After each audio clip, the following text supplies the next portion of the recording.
Kathy. Huh? Oh, I keep dropping. Did you take yourself out? No, you did. Somebody did. The computer did. Don't blame me. Okay. Welcome to Faith Place Chicago Sunday School, where we ask the question: can Brothers Mike Cup get any bigger? Jesus, I don't think you gotta lift weights to be able to lift that thing, especially this fall. This is let me tell you something about this cup. This is called a Bubba keg.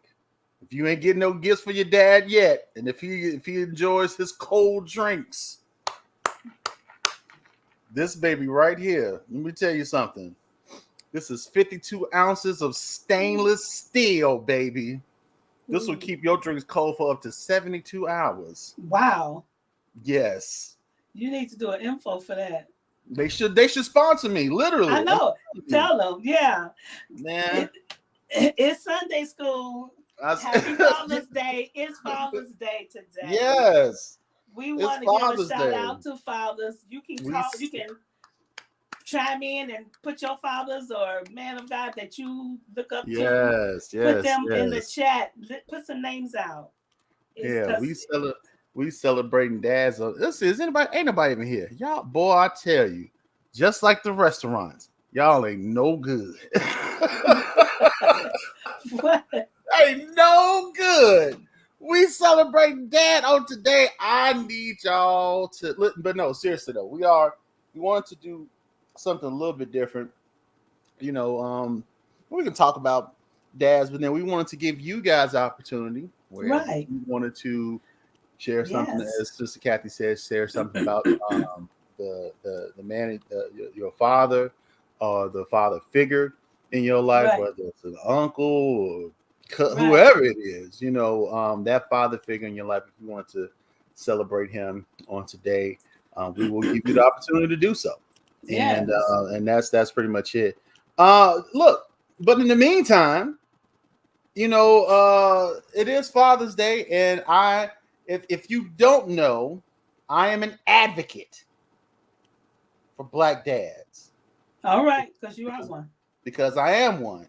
And Black dads are dope, and I think sometimes we get a bad rep, and I like to try to, to be the countermeasure to that, or at least one of the countermeasures to that, because, there are some good Black men out there that are doing their fatherly duties, that are taking care of their responsibilities, that are in their kids' lives. And sometimes, I'm not saying all, but sometimes they don't get that recognition. What did we say last week? It's the squeaky wheel that gets the attention. It's the squeaky wheel, and it's these guys are holding down fort, doing what they're supposed to do, and they're not out there broadcasting it. They just doing what they're supposed to do as being a good father. They're just doing what they're supposed to do, being good dads. So we wanted to celebrate those men on today, and to appreciate them and love on them. Now, Kathy, I imagine though, because of the field that you work in, you've encountered, I'm sure, numerous instances where, said child may not have had dad at home, and and I know you can't talk about, individual cases and stuff like that, but what have your experience been like just working in that field? Like, what are some of the misconceptions? Let's go with that. Let's start with that. Yeah, in regards to, or are there any misconceptions? Like, because I'm sure, like, when the cases get to you, it's so much going on that that's only a piece of it, But if how can I put this? I was looking at something. I was reading something, and let me read this first. Do. I know. I'm a geek. I own it. I embrace it. I read anything all times. Okay, becoming a father is more than just biological process. It's a profound, life-changing experience that requires a wide range of skills, qualities, and emotional traits. Being a father means taking on an immense responsibility. It means committing to raising and nurturing a child to the best of their abilities, embodying a fatherly role that holds steady, endures, and exemplifies a committed pillar. That's the word pillar of love and support through all the life's ups and downs. At its core, being a father means demonstrating patience, empathy, understanding, and compassion. It entails a loving presence and the ability to create a secure, nurturing, supportive environment for their children. This means going above and beyond to ensure their child's physical, emotional, psychological needs are being met, particularly as they grow and evolve. That is the intro to your question. Because when the kids came to me in the role that I worked with DCFS, they were already taken into protective custody. Dad's not there. The household is, or if he's there, there's something, other entities involved. Okay. Drugs, alcohol, domestic violence. There's so much, but never have I gotten a case or seen a case where the home environment was steady. People say, oh, you take everybody's kid. Like, did we take yours? No. We take them for things that needs to be taken. And to ensure that they have a better chance to heal and grow. And sometimes we're able to, and that was my job, to help reunify the family. So what percentage then would you say of the cases that you received where dad was actually in the home? Oh my God.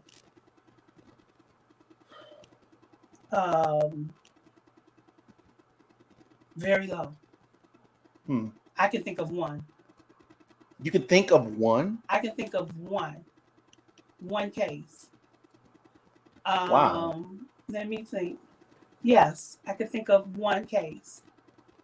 Now, the foster home, the relatives, yes.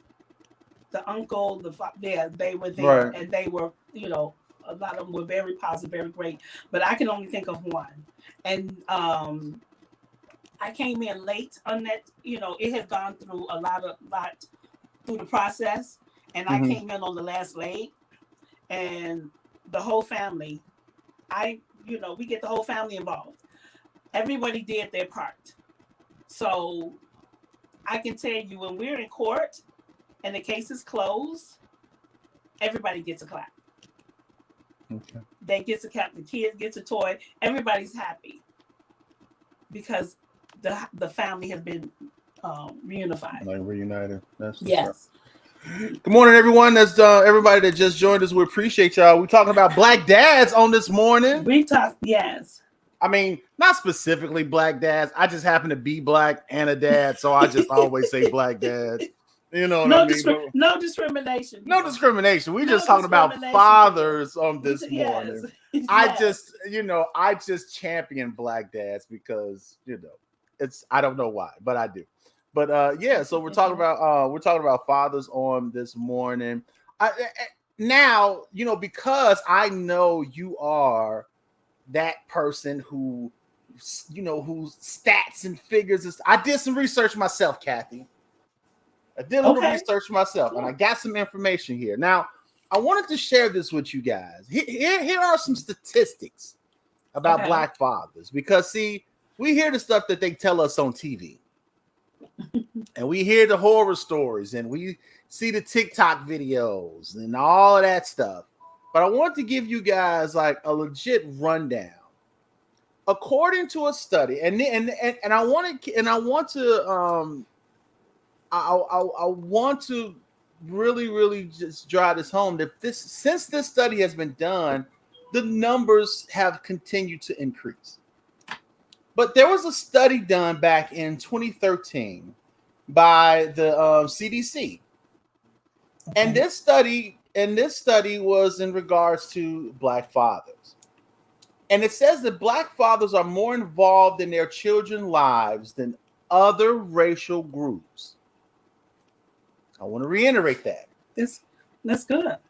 Black fathers are more involved in their children's lives than other racial groups. For example, 27% of Black fathers take their children to and from activities every day, compared to 20% white fathers, right? Black fathers are also more likely to help their children with homework every day. As a matter of fact, 41% more likely as compared to 28% of our white counterparts and 29% of our Hispanic counterparts. Additionally, 72.7% of Black fathers talk with their children about their day several times a week or more. 72%. Now, this is just a small piece of that study, because somehow, some way, we have let the narrative tell us that Black dads are not involved. And they are. Mm-hmm.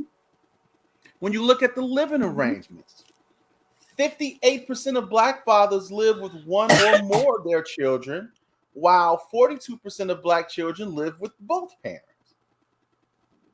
When you look at child support, do you know that non-Hispanic Black non-custodial parents owe the highest level of child support ordered compared to non-Hispanic whites and non-Hispanic Black parents who have children with multiple parents?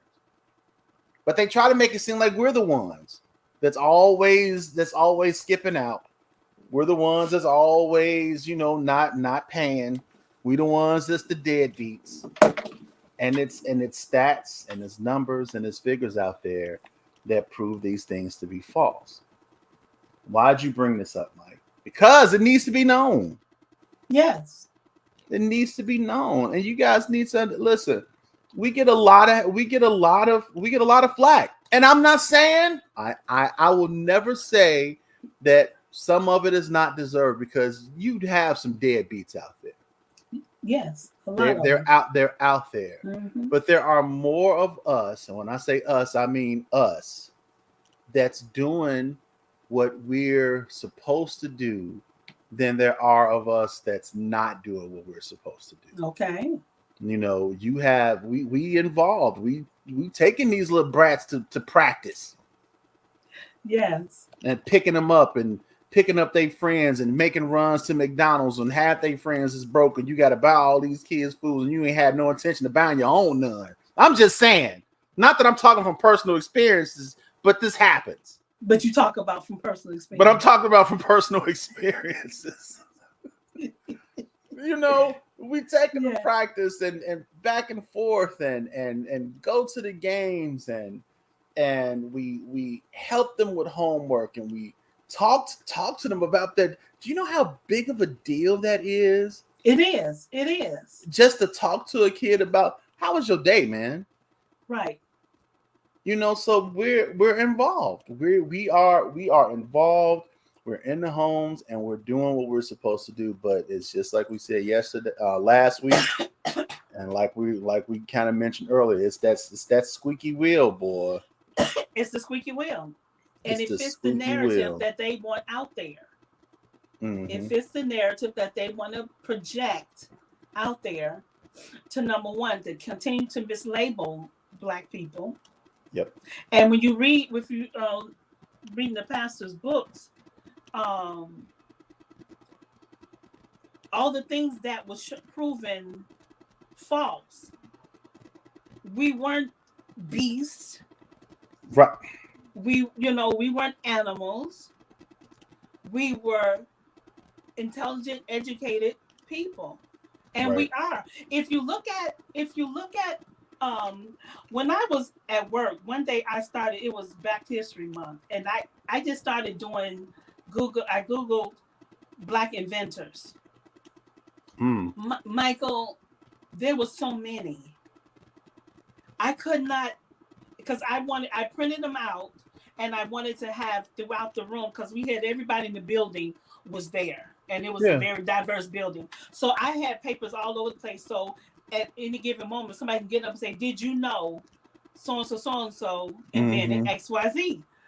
I did that for years and never repeated. There was so many. Cell phone. Yep. Listen. The cooling ain't. I was so glad. Now, I was born in July. I don't do well in the heat. I talk to myself like that little engine that could to get myself through the summer. You can make it, Kathy. You can get through this summer. Just keep pushing, keep pushing. Then fall is gonna come, and I love snow, but you gotta. It's the narrative that they want out there. So the things that I said, I said all that to say I love air conditioning. Black man invented air conditioner. They're not All gonna that tell to say, that, you know. So all that it's to so say, I many. love air conditioning. I love air conditioning, but I said Listen, when I found out it was a black man, I said I'm glad because I gave him kudos for years. man, I got my Kathy right now. It sounds like Vietnam in my room because I got this ceiling fan going, and this, and I turned my air on for the first time last night, Oh my and gosh! yeah, I turned it on I had to break down a couple of days ago. yeah, I turned it on for the first time last night. I said, this is supposed to be 90 something. Let me get this thing going early.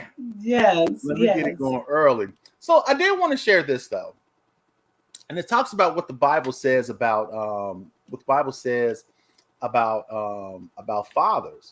And when you think about fathers, fatherhood was one of the first jobs that God gave men, Yes, right? So remember, because after he yes. immediately after creating Adam and Eve, God commanded them to do what? Be fruitful and multiply. Procreate. Yep. Mm-hmm. Genesis 1:28. So one of his primary purposes for marriage was to create offspring who would fill and populate the earth, and man's job was to father those children. Mm-hmm. And it has 10 characteristics of a godly father. Now, what's dope about this is that a lot of those characteristics tie into when we talked about earlier about just a godly man. Mm-hmm. So I want to go through. I want to share them if you don't mind. We can go through them, and Go then ahead. if you want Yes. to. Okay. So it talks about 10 characteristics of a godly father. Number one, a godly father knows God, right? It should be Yes. without stating that many men Yes. want their children to have a relationship with the Lord and Mm-hmm. with God, to do not have a relationship with themselves. So children model what they see. So Yeah. godly fatherhood begins with that man, right? Listen, some people, what did they used to tell us? Sometimes you're the only Bible that people read. Yes. Yes. So as a Mm-hmm. father, you're that example. So a godly father knows God. A godly father loves and honors his wife. Yeah. It's been said that the best gift the father can give his children is to love their mother. And even if a man is here's what's cool. I don't want to say cool, but here's what's important. Even if a man is divorced Mm-hmm. or single, he can still model respectful behavior Exactly. to his Exactly. child's mother. Exactly. Can we reiterate that, please? Exactly. Fellas, even if you don't get along with mom, you can still model respectful behavior towards that child's mother. I've never understood when it came to those these couples that didn't work out or whatever. Well, that's a whole nother story, because first of all, when you did the thing that you did to bring the child here, you about knew this dude wasn't father material, no way. But that's a story for another day. And But he knew he wasn't. and he knew he wasn't too. And the thing is that, okay, y'all know that this thing ain't gonna work with you guys being together. Be adult enough. That's the word. Be adult enough to be respectful towards each other when you're around these kids, Mm-hmm. so they can see how adults can behave amicably, even if they're not quote unquote together. He is the model for his son. He is the model for his son, for what his daughter should achieve. Absolutely. So you can't, fellas, you can't sit up there. And I know sometimes it's hard. I get it, because I've heard the stories, but you can't fill that kid with venom and vitriol and malice towards his mom. Right. Don't be the one to paint that picture. Right. You know what I mean? Because you just don't want to do that. So so honor that woman for who she is, which is that child's mother. If you have negative things, keep them to yourself. Yes. Don't try to paint this picture for this kid, because see now you just don't do it. Just don't do it. But I love that it reiterated that even if y'all ain't together, you can still model respectful behavior. And that's the important thing. A godly father accepts responsibility for his children's spiritual training. So it says, while providing financially for a family is an important responsibility for fathers, it's not their only responsibility. A father must encourage Christian character in his children by his example, as well as his words of instruction and the expectation of behavior he sets forth and enforces with his children. So dads, you're responsible for your children's spiritual training. Now, I'm not saying that you're the only one that should be praying and you're the only one that should be teaching them how to read, but you have to, instead of following, you need to be bringing your kids to Sunday school. You should be bringing your kids should be with you, sitting right next to you. Yeah, sitting next to you, or in their own class. Yes, in their own class. It's the only time to separate it. Yes. Yep. It says a godly father accepts responsibility. I read that. Where am I at? I lost my place. Oh, okay, here we go. A godly father is continually aware of his influence. Fathers may not realize it, but everything they do is influencing their children. It is. Words alone are not enough. Do as I say, not as I do. Right. Can't do that. Everything you do, man. These kids. Listen, kids are more attentive than we kind of give them credit for. Yes, and even younger than you think. And they pick up on stuff, and they absorb those things. So we have to. Yeah, they're literally sponges. Yes. So you got to be cognizant of the fact that them babies is watching. Yes. And they looking at you, and they peeping the stuff that you do, and so you got to make sure that you're aware of your influence. A godly father models selfless service. It says much of Jesus's earthly life was given to serving others, and as followers of Jesus, we are to imitate that service, according to Matthew 20 and 28. It says that godly fathers figure out ways to involve their children in acts of service.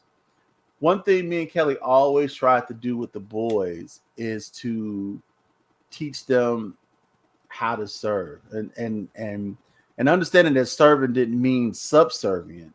Right. And it didn't mean that you were a slave, but you can be of a service to other people. Right.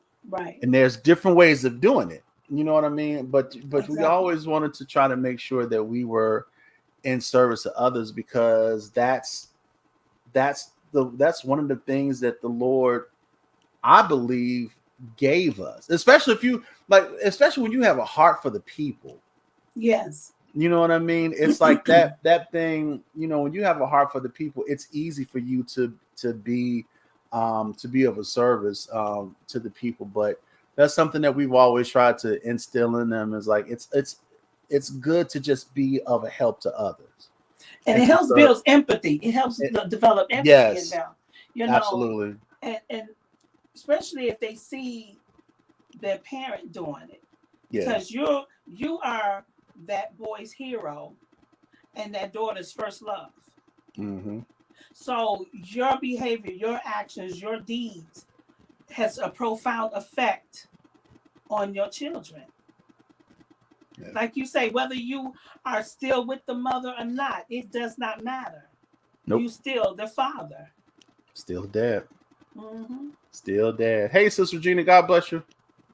Oh, God bless you, evangelist. Yeah. Still dad. Let's see. You are still there. Yeah. A godly father is consistent. Nothing confuses his children more than inconsistency. No. Either in discipline or example. A father that is loving one minute and angry the next creates insecurity in his children. Mm-hmm. You know what? I've never. I used to tease Kelly all the time because when she would get it, she'd be yelling at the boys. I said, eventually they're gonna think that's how you talk. And she was like, but that's sometimes the only way they understand me. And I'm like, I get it. But I'm like, Kathy, it really took something for me to yell. Mm-hmm. I'll be like, look, dude, didn't I ask you to pick this up? Yes. I don't see that. I don't see that in you. You have a tongue that can get sharp. And that's how so you don't have to yell. I knew this man who never seen him raise his voice, Mm-hmm. but you can put your point across without screaming and yelling. Yeah. That's a skill though. Yeah. That's a learned skill because it is. That's in a strength. First of all, I got high blood pressure. And I'm not gonna let you kill me because of some foolishness that you did. Right. So and then also I think from my perspective too, I put myself in their place. Yeah. Because sometimes as parents, we tend to forget the stupid stuff that we did when we were that age. Right. You know what I'm saying? Yeah. So a lot of things I did not get upset with them about. Not to that point where I had to yell. Listen, if I have to tell you this again, it's gonna be a problem. Because you know what? You were a boy. Kelly was never a boy. Yeah. So you understood at that time that boy's mind. Whereas as women, we can learn like things that boys do. We shake our heads at things that boys do. It's like I was trying to explain this to a foster parent who's never had a boy, mm-hmm. and she's thinking this little boy needs extra medication. I'm like, he's a boy. I know my sister used to have to, brace herself when she went through her son's pockets because she didn't know what she was going to pull out. A dead bug, who knows what was going to be in there. And, she'd say, well, I get him ready for school and I give him breakfast and then he wipes his hands on his clothes. I said, well, don't let him get dressed after he eats. Kathy, stop putting them clothes on that boy before he eats. And then I said, if there's a puddle of mud, he's going to go for it. He's going straight for that mud puddle. Like he's a boy. So Gabriel was funny because he would never jump in the puddle, but he would definitely walk up to it and be like, and would step in it. I'm like, what's the point? Their mind is different. It was some things too that they would do, Kathy, and Kelly would be furious, and I'd just be like, she's a girl. Yeah. She's a girl. So it happens, but man. It is. That's there is a difference. There is a difference. There's things that boys do that girls do not do. Yeah. And so there is a difference. So, but I had a conversation with the father a long time ago. Mm-hmm. And I wanted to give him some insight because he was not present in his children's lives. And his excuse was, I don't have money. I said, let me tell you something. I'm going to tell you a hint. It doesn't. It don't cost a dime to spend time with your kids.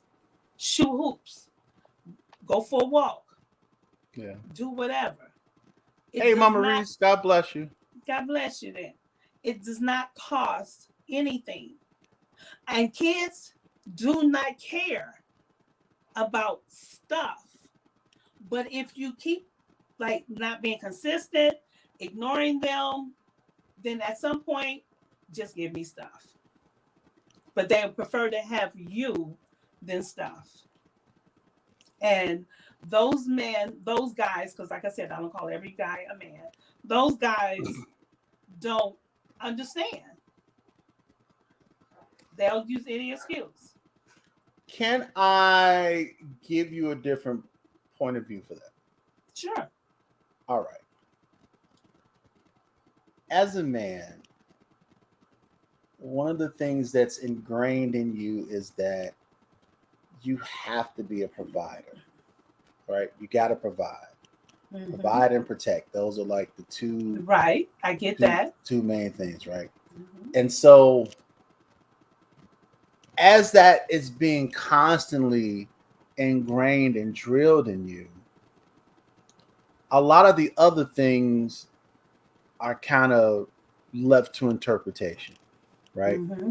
So some men, a lot of men, depending on how they were raised and depending on what generation you talk to, their idea of providing or mm-hmm. their idea of love was the provision. Mm-hmm. And so when you say, well, so when that man feels like I can't give my kid something, time doesn't matter because I have nothing to offer him. And so we're not thinking that we just have something to offer. Right. They we're just not thinking you. We're right. not thinking we are the thing that we can offer, like our time right. and our presence. Our right. mindset is here, child. I'm offering you this thing because I love you, or I can give you this thing because right. I love you. And when I can't, then I feel less of a man and I feel like I have nothing to offer this child. And mm-hmm. so most men will rather say, well, no, because I don't have anything to give. I get that. Mm-hmm. You know what I'm saying? And not mm-hmm. and not understanding that, no, dude, but that's learned behavior. It is. And that's what I was trying to give him, another perspective. Mm-hmm. It's not black and white. Yeah, life is not black and white. A whole lot of life is in that gray area. Yeah. And that's what I was trying to show him, a different perspective, the child's perspective. Yeah. Because you're looking and feeling through your learned behavior. Yep. Your worldview. But there are times when you have small kids, there are times you have to come out of your expand your view and mm-hmm. see as what that child sees. See what they understand, what that child is feeling and experiencing. Yeah. And I think if more guys did that, there would be more men. There would be less because a lot of these guys, and you see a pattern. A lot of these guys say, well, I didn't have a father.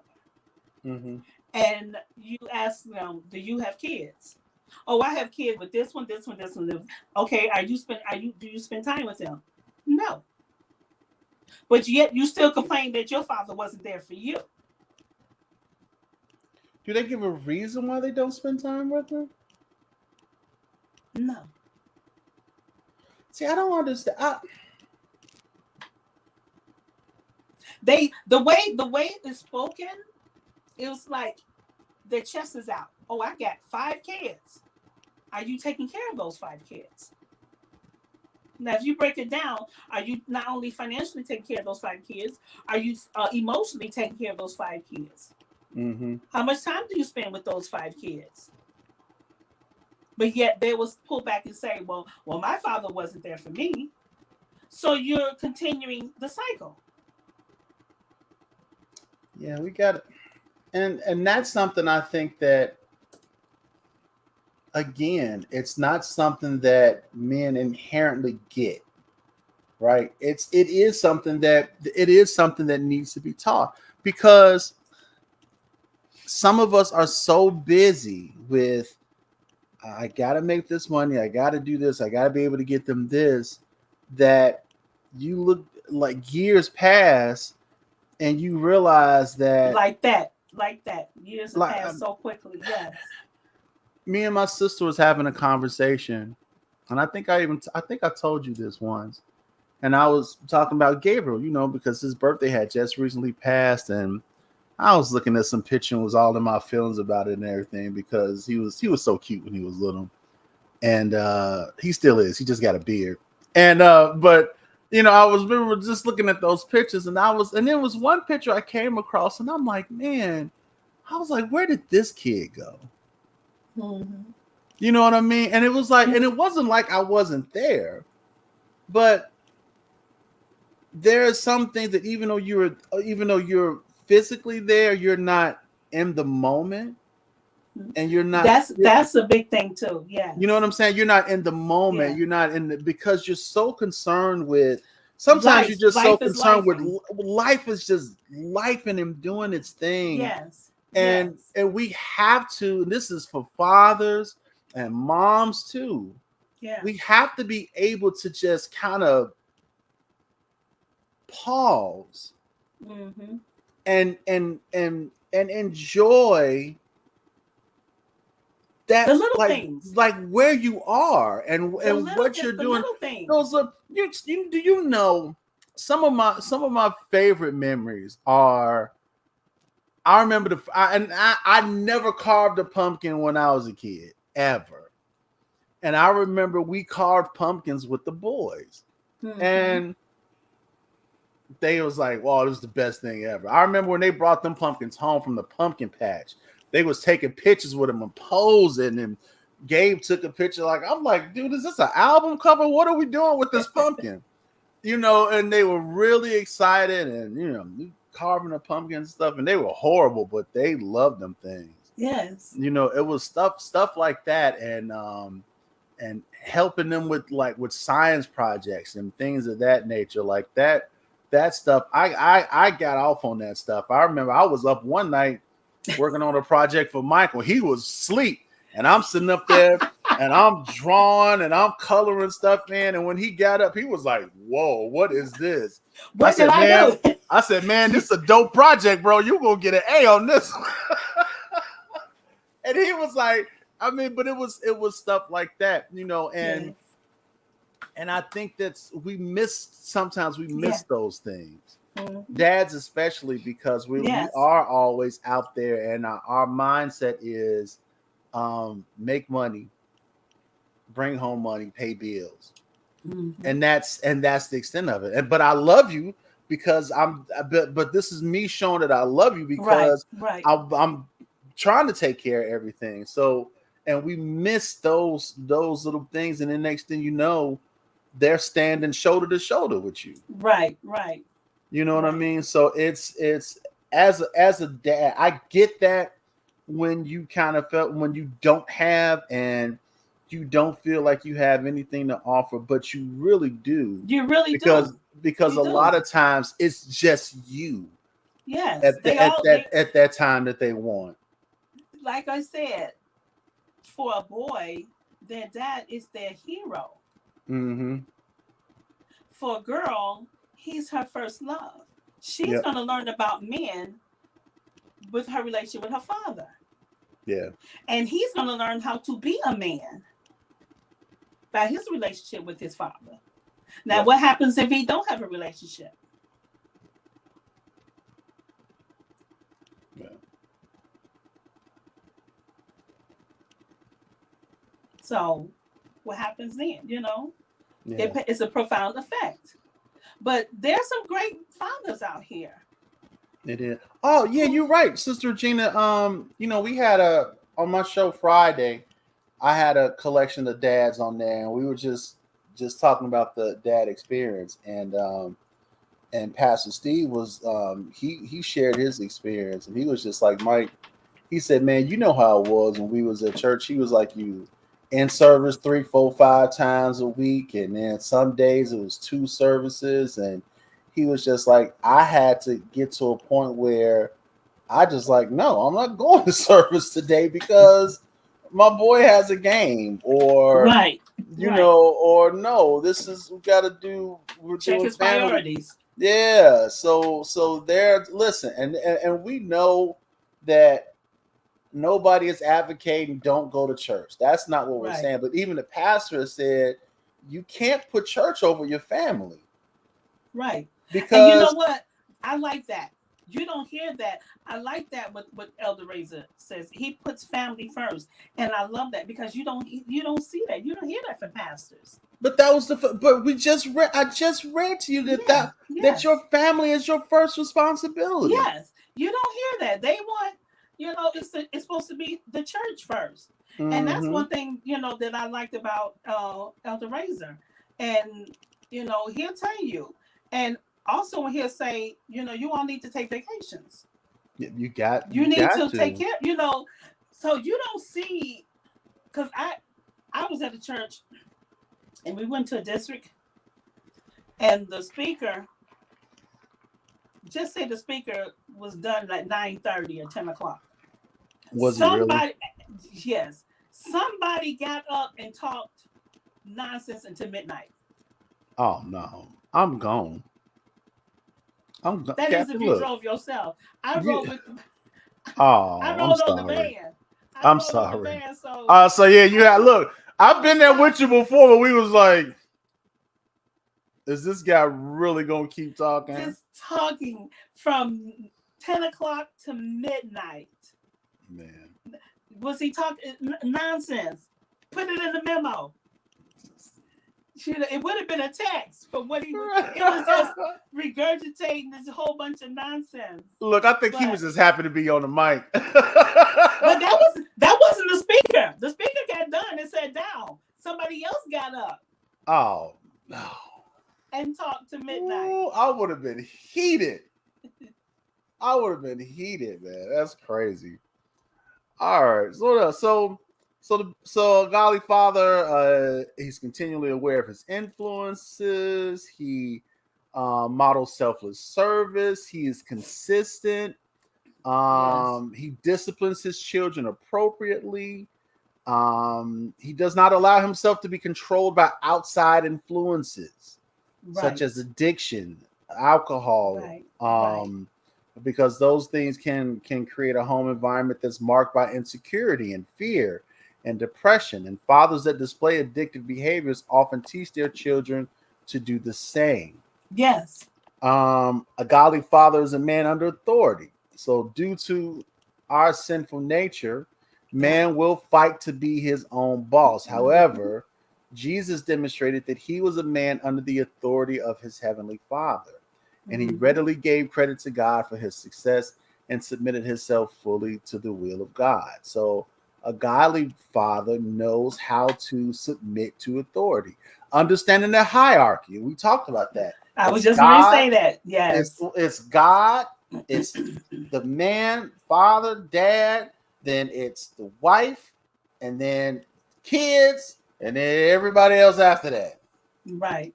There's a hierarchy. So you got to be able to understand. So once you understand what that hierarchy is, you can better, I think you can better serve your family. And then it says that a godly father will lead. And that's the most important thing. The world is in a desperate need of men who will lead wisely. Yes. Leadership is not domination or control, but a leader is one who goes first. He sets the pace for his family by practicing what he preaches. He's on the lookout for dangers and takes initiative to protect his family from them. And he is a man that his children can be proud of. You look at Proverbs 17:6. So, those are, I thought that was really cool. And a lot of those points fall in line with the characteristics that we spoke on a couple of weeks ago. So when you're a good leader, not everybody can be a leader. They don't have it innately, but they can learn. But when you're a good leader, People don't have a problem following you. They don't. They're willing and want to follow you when you are the leader. I want to tell everyone, we want to honor fathers here. Yes. And so put some names up. Come in, tell us um who you honoring today as father. I know I sent a little for a couple of people. I know somebody who's a big daddy's girl. Are we talking about Sister Regina?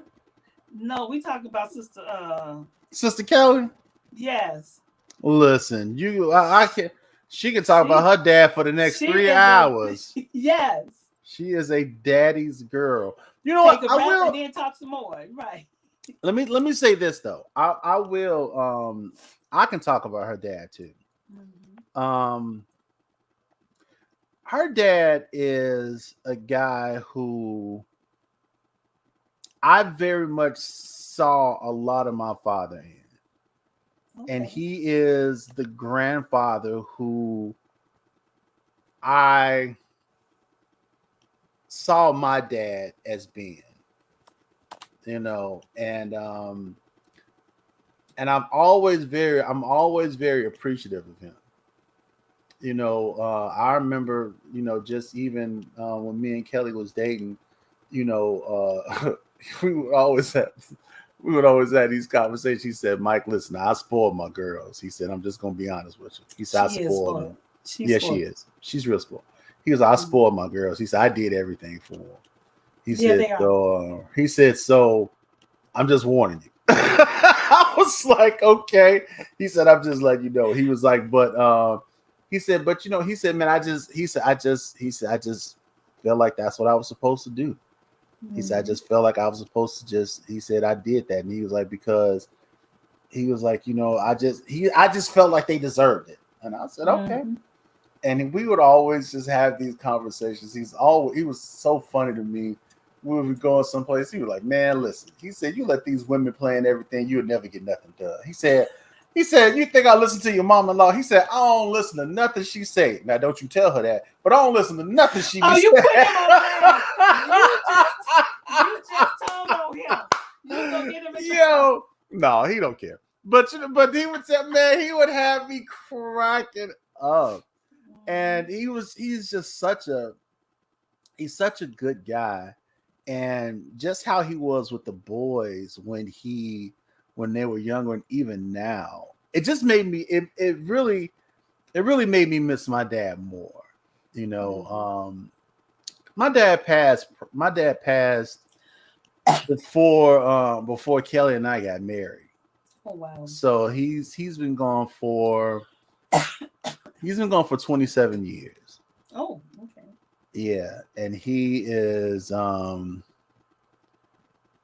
he was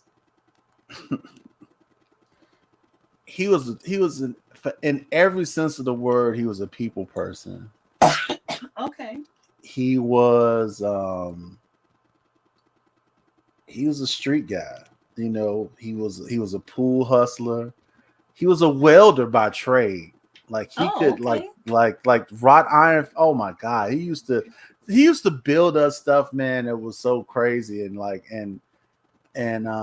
that's what he was. He was a welder by trade, and but he loved the social life. He was that guy that when he walked into a room, everybody knew who he was. Everybody. Wow. Yeah, everybody knew who he was, and he told corny jokes, and he wasn't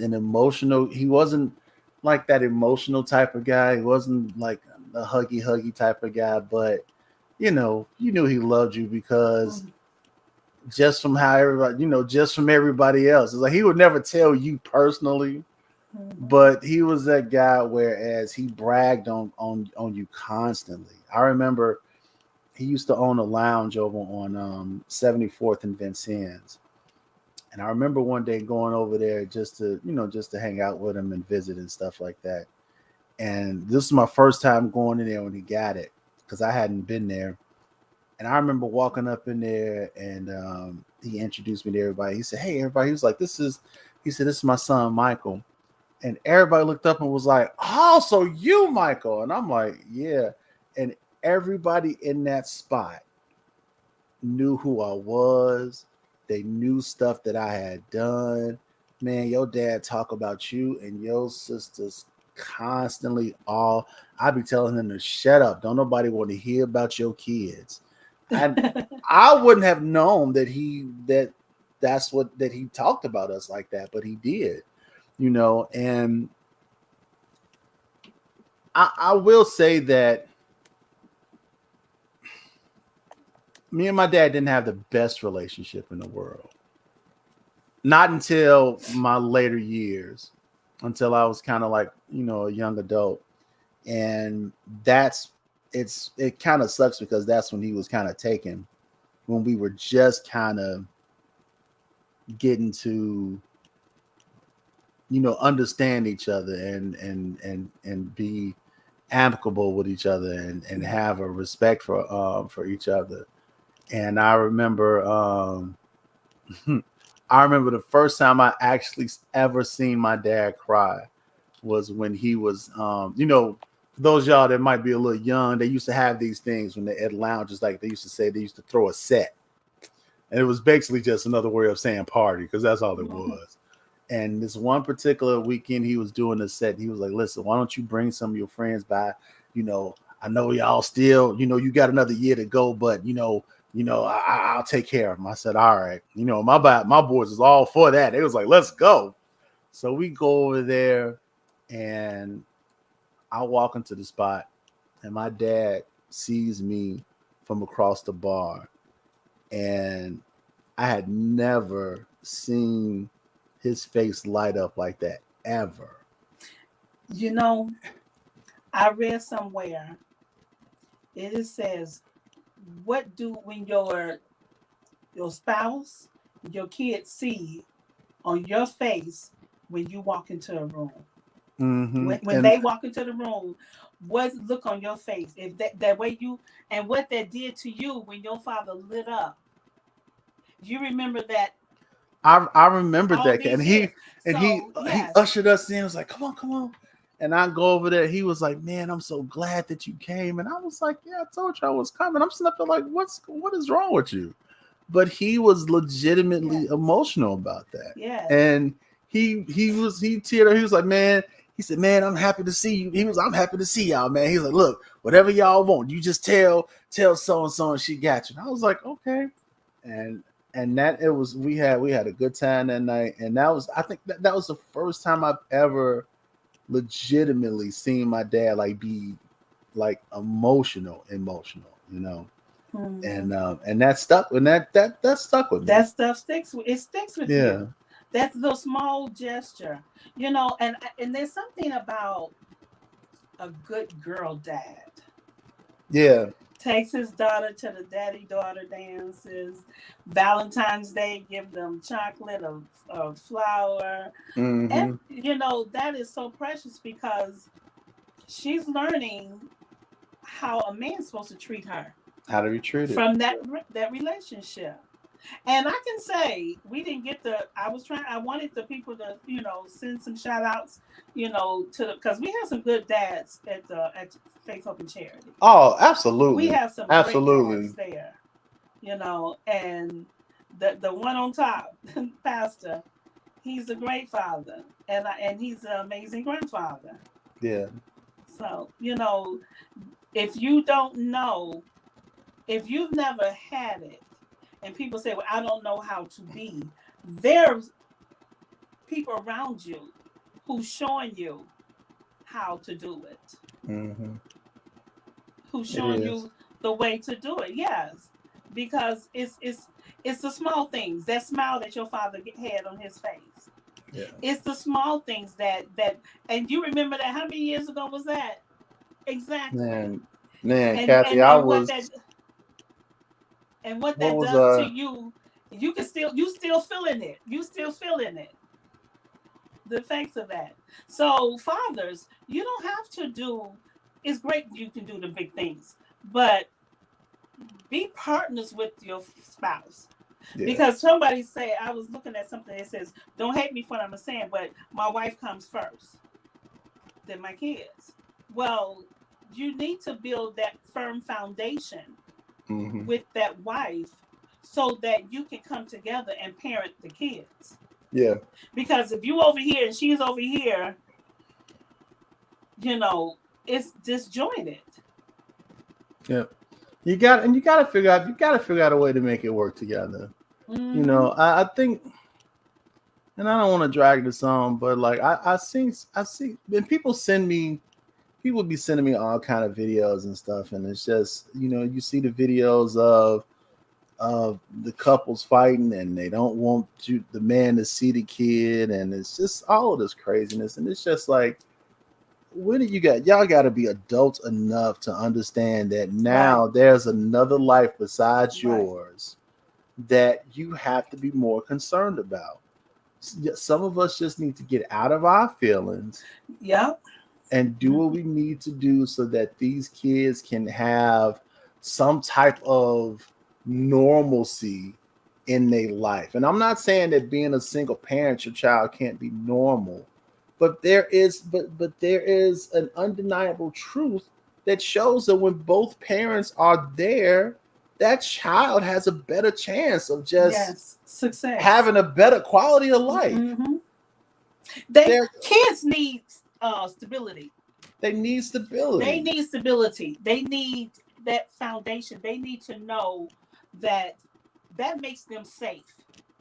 That makes them feel safe when they have a good foundation. Yeah. And when they have that, there's no limit to where they can go in life. Mm-hmm. Because all the pieces of the puzzle is there.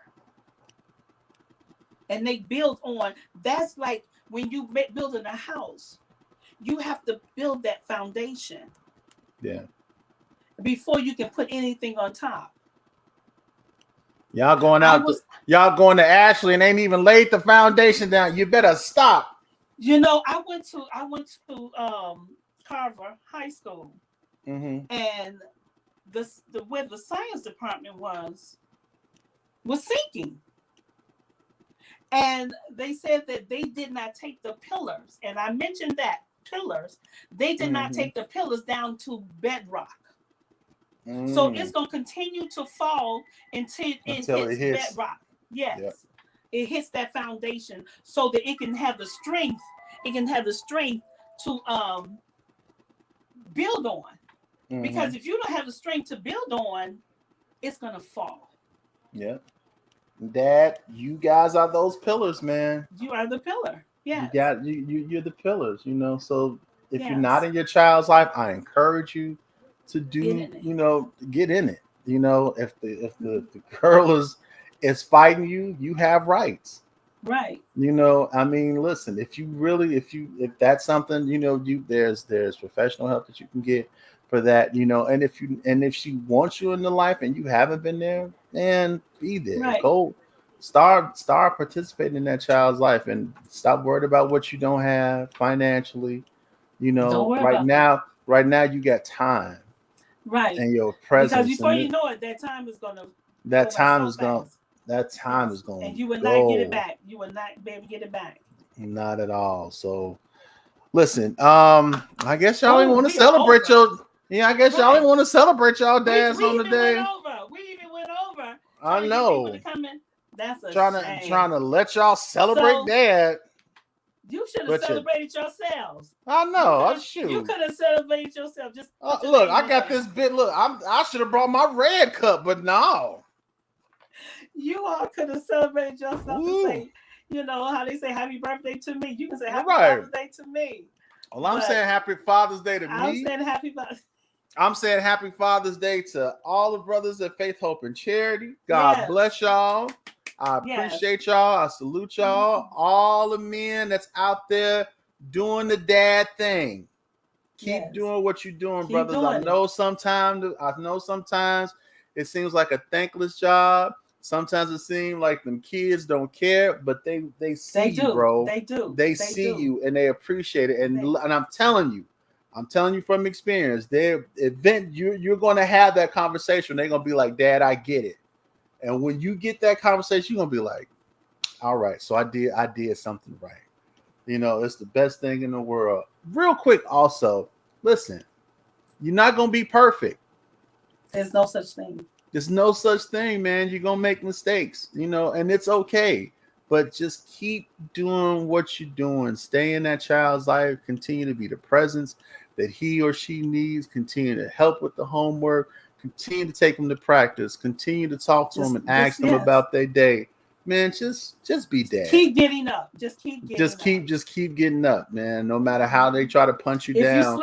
If you slip, get back up. Get right on back up. If you slip again, get back up. Get back on up. Now, if you slip that third time, you might want to check your shoes, but then you get back up. You get back up again. Because if you keep tripping, I don't know what to tell you. Either the shoes or check yourself. Like you check. Like you said in the first, the hardest thing to do is check yourself. You got to check yourself. It's necessary. It is. Absolutely. So listen, we love y'all. We appreciate y'all. We're not going to prolong the time any longer. If you're on the south side of Chicago, 354 West 71st Street, Chicago, Illinois, is Faith Place Chicago, where our founder and pastor is the Honorable Henry Lee Razor. Why don't you stop on by and give us a visit? Listen, take Dad out today. Y'all stop making that man grill. He ain't trying to cook. Take him out. Do something. To the store to get the meat. She just said, stop taking him to the store to get the meat to put on the grill. Take that man out. And if you don't take it, at least they bought him the grill. Look, that he got to put together. You're too cheap to even get it assembled. That's shameful. You take that man out and enjoy him and love on him and get him something other than a drill and some underwear. Ties. We like stuff. Get him a Bubba keg. He'll probably appreciate that while he out there sweating on that grill. I'm just saying. Good Lord. It's going to be hot today. So it's going to be hot today. He may need that keg. He's going to need that keg. So look, if you know the Bible, then the Sunday school needs you. Yes. But if you don't know the Bible, then you need Sunday school. Don't know this Sunday school. Yeah, so won't you go ahead and get yourself some Sunday school. Listen, I love you all with the love of Christ. God bless. And on behalf of Sister Kathy, we say God bless you. And we'll see you same time. Actually, no, not next week. 2 weeks. In 2 weeks. We'll see you in 2 weeks. So God bless you. God bless.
Thank you.